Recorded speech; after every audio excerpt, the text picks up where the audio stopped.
రాత్రిపూట నిద్రపోతున్నప్పుడు మన శరీరం విశ్రాంతి తీసుకోవాలి. కానీ నిద్రే సరిగ్గా లేకపోతే మన శరీరం ఎప్పుడూ ఒత్తిడికి గురవుతుంది. ఇదే కొనసాగితే అది క్రమంగా హై బీపీని తెచ్చిపెడుతుంది. సాధారణంగా రాత్రిపూట రక్తపోటు కాస్త తగ్గుముఖం పడుతుంటుంది. కానీ నిద్రలేమి సమస్యగా మారినప్పుడు రాత్రులు తగ్గాల్సిన రక్తపోటు ఇంకా పెరుగుతుంది.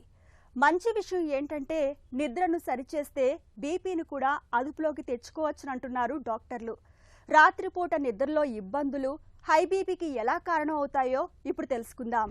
ఈ నిద్రభంగం వల్ల బ్లడ్ ప్రెషర్ పెరగడానికి కారణాలు మనం చూసుకుంటే అంటే ఏ విధంగా మెకానిజంగా ఆలోచించినట్టయితే ఒకటి స్ట్రెస్ హార్మోన్ రిలీజ్ అంటే ఏమిటి ఒత్తిడి దానివల్ల దాన్నే కార్టిజాల్ అంటారు.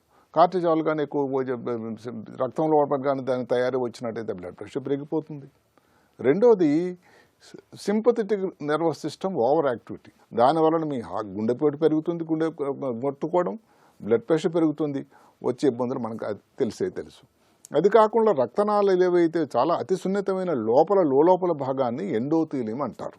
ఈ ఎండోథీలియం అనేది నెమ్మదిగా దెబ్బతినేస్తుంది ఈ బ్లడ్ ప్రెషర్ ఎక్కువ పెరగడం వల్ల. దానిని ఆక్సిడేటివ్ స్ట్రెస్ అని ఒక ప్రక్రియ ఏదైతే ఉందో ఇలాంటి ఇబ్బందులు ముందు మనం చెప్పుకుని రావడం వల్ల తెలియకుండానే ఆక్సిడేటివ్ స్ట్రెస్ అనేది చాలా హానికరం, అంటే కణాలని డ్యామేజ్ చేసేస్తుంది.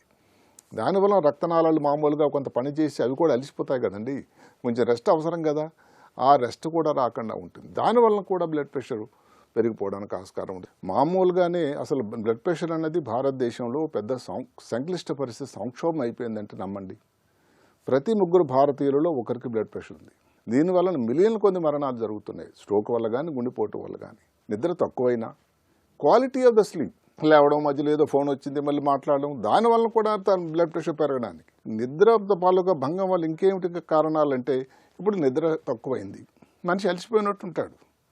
సరేలే ఏదో ఈ రోజుకి ఒకసారి ఆ జంక్ ఫుడ్ తినేద్దాం, కొంచెం రుచికరంగా ఉంది పక్కన ఏదో ఒక ఫుడ్ జాయింట్లో అని, దానివల్ల మళ్ళీ ఎక్సర్సైజ్ కూడా తగ్గిపోతుంది, మళ్ళీ బ్లడ్ ప్రెషర్ పెరుగుతుంది. ఇంకా మళ్ళీ దాన్ని పట్టించుకోకుండా అసలు నిద్రపోకుండా ఇంకా ఊపకాయం వచ్చి అదొక విషవాయంలో కొట్టుకుపోతారు. నిద్ర తక్కువ అవుతూ ఉంటుంది, ఊపకాయం పెరుగుతూ ఉంటుంది, ఇంకా బ్లడ్ ప్రెషర్ తగ్గదు. ఆ నిద్ర తక్కువైపోవడం వల్ల భారతదేశం వచ్చేటువంటి ఇబ్బందులు ఒక కారణం, ముఖ్య కారణం ఏదైతే ఉందో భారతదేశంలో ఇంతమందికి బ్లడ్ ప్రెషర్ ఉండడానికి కారణం ఈ నిద్ర భంగం కూడా అనిపిస్తూ ఉంది.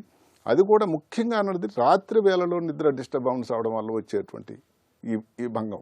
అందువలన రాత్రి వేళలో నిద్ర ఏమాత్రం 6 గంటలు కనీసం పడుకున్నా కూడా ఏమాత్రం మధ్యలో డిస్టర్బెన్స్ లేకుండా మీ దగ్గర ఉండేటువంటి సాధనాలు కానీ ఇది ఎలక్ట్రానిక్ పరికరాలు అవన్నీ ఆమడ దూరంలో పెట్టుకోండి. ఒక చక్కగా బ్లూ లైట్ ఏమాత్రం కూడా డిస్టర్బెన్స్ లేకుండా ఉండండి. నిద్రపోయినప్పుడు కొంచెం కూలింగ్ ప్లేస్లో ఉండండి, ఏమాత్రం డిస్టర్బెన్స్ లేని ప్రదేశం ఉండండి, హాయిగా నిద్ర.